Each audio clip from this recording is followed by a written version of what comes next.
ഞങ്ങൾ ഉണ്ടാക്കാൻ പോകുന്ന കൂർക്ക മെഴുക്ക് പുരട്ടിയാണ്. ഇത് ചിരണ്ടി എടുക്കാൻ ഇച്ചിരി പാടായതുകൊണ്ട് ഇന്നലെ രാത്രി ഞാനിത് വെള്ളത്തിലിട്ടിരുന്ന് ഇന്ന് രാവിലെ ഒരു പഴയ തുണിക്കകത്ത് കെട്ടി കല്ലയിലിട്ട് 3-4 അടിച്ചു കഴിഞ്ഞപ്പോൾ അതിൻ്റെ തൊലി മുക്കാലും അങ്ങ് പോയി. പിന്നെ അത് ചിരണ്ടി കീറി വൃത്തിയാക്കി വെച്ചിരിക്കുകയാണ്. പിന്നെ അതിന് വേണ്ടിയിട്ടൊരു സവാളയും 4 പച്ചമുളകും കീറി വെച്ചിട്ടുണ്ട്. ഇതിന് വേവുള്ളതാണ്. ഇത് ഞാൻ ശകലം മഞ്ഞൾപ്പൊടി,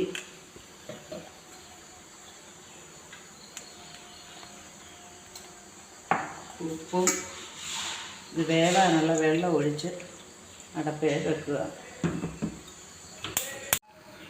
മഞ്ഞൾപ്പൊടി, ഉപ്പും വെള്ളവും എല്ലാം കൂടി ഇതൊന്ന് ഇളക്കി ഇതൊന്ന് വേകാൻ വെക്കുകയാണ്. ഇതിന് നല്ല വേവുള്ള സാധനമാണ്.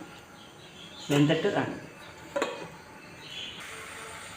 നമ്മുടെ കൂർക്ക ഇവിടെ വെന്തിട്ടുണ്ട്. അതിലേക്ക് ഞാൻ അരിഞ്ഞു വെച്ചിരുന്ന സവാളയും പച്ചമുളകും ഇട്ട് കൊടുത്തിട്ടുണ്ട്.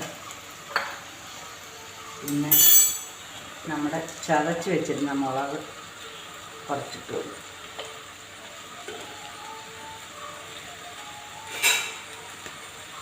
ഇതൊന്ന് ഇളക്കി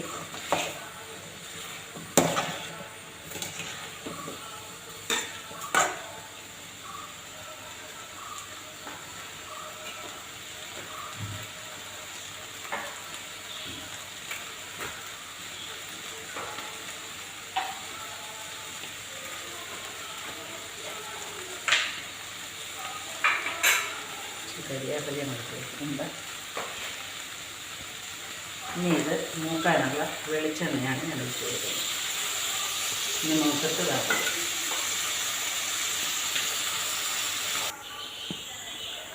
നമ്മുടെ ചീവക്കിഴങ്ങ് മെഴുക്ക് പുരട്ടി ഇവിടെ റെഡി ആയിട്ടുണ്ട്. ഇതിൻ്റെ ഇടയ്ക്ക് ഞാൻ കുറച്ച് കുരുമുളക് പൊടിയും കൂടി ഇതിൻ്റെ കൂടെ ഇട്ട് കൊടുത്തിട്ടുണ്ട്. ഒരു ടേസ്റ്റിന് വേണ്ടി. നല്ല ടേസ്റ്റിയാണ്. പെട്ടെന്ന് ചെയ്യാൻ ഒരു ചാക്കിനകത്തോ തുണിക്കകത്തോ അത് തലേദിവസം കുതിർത്ത് രാവിലെ ഒരു കല്ലയിലിട്ട് അടിച്ചാൽ തൊലി പെട്ടെന്ന് പോകും.